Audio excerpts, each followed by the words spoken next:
Mm-hmm. I want to specifically talk to black voters. So we're looking at the Congressional Black Caucus. There is a motto that the Congressional Black Caucus has when it comes to black people, and that is we have no permanent friends, we have no permanent enemies, only permanent interests. So what the brother's saying is we need to be about policy. It's not about a Democrat. It's not about a Republican. It is about policy. We need to be getting something out of our vote. We should not just be voting for people and receiving nothing in return. Voting should bring us resources.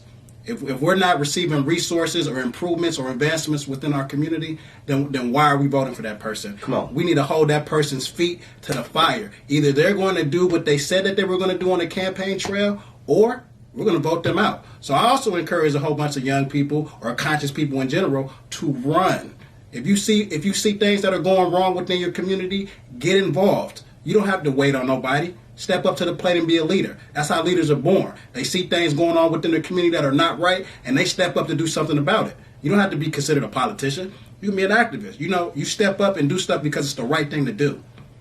So that's really what it's about. You advocate.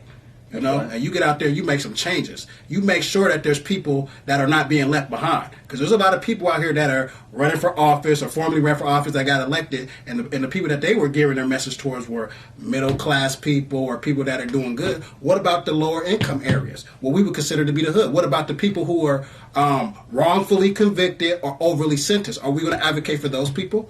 Are we going to talk about criminal justice reform? That's right. Let's advocate for them. What about the struggling mother who's struggling to take care of her family? Are we going to advocate for her? That's or what about fathers having rights? Are we going to advocate for them? Because fathers don't have rights. There's fathers that want to be actively involved within their community, and they can't even do it because the courts won't let them. Let's get some policy, about that. Because the child is just as much as his as it is hers. That's right. So we need to talk about some real issues. Because, so far what I saw from Democratic candidates, we talked about some of the two major issues. You guys know what they are. We need to start talking about some other stuff, And my major beef with Democrats is, the message. I'm not even going to talk about Republicans because Republicans aren't coming to my community, knocking at my door, telling me to vote for them. They already done told me they don't need my vote because they're in Johnston, Urbandale, rural Iowa. So this message is specifically to Democrats. When you're coming knocking out, and I don't like neither party. I'm independent, and I think all black people, I think people in general should. Ida B. Wells said, "We do not owe the Democratic Party our loyalty, nor do we owe the Republican Party our loyalty." So I'm advocating for people to be common sense voters. Do not allow a person to not work for your vote. Democrats don't even have to work for your vote. They're going to do whatever they want to do and give you nothing in return, and you're going to continue to vote for them, and no.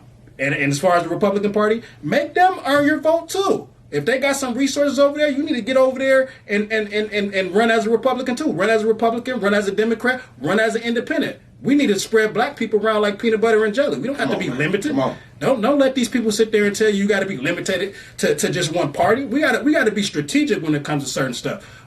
Just like a lot of us come from the hood. We come from bad backgrounds. So one of the things we learn in the hood is there's a pecking order to certain stuff. So there's the OGs. This brother's an OG. So I'm not going to go talk to the little homie because the little homie ain't making nothing shake. I'm gonna go talk to the OG. So when it comes to the state, when it comes to the Senate, the Republicans are the OGs. They can move whatever bill they want to push without the Democrats. Right. Whatever the Democrats say, they can't do anything to change it. So at the end of the day, they're in control of the House, they're in control of the Senate. So strategically, it would only make sense for us to send black and brown people in the Republican Party, Democratic Party too. Push our agendas and meet each other halfway down the field. That's right. Period. That's right. Don't limit yourself.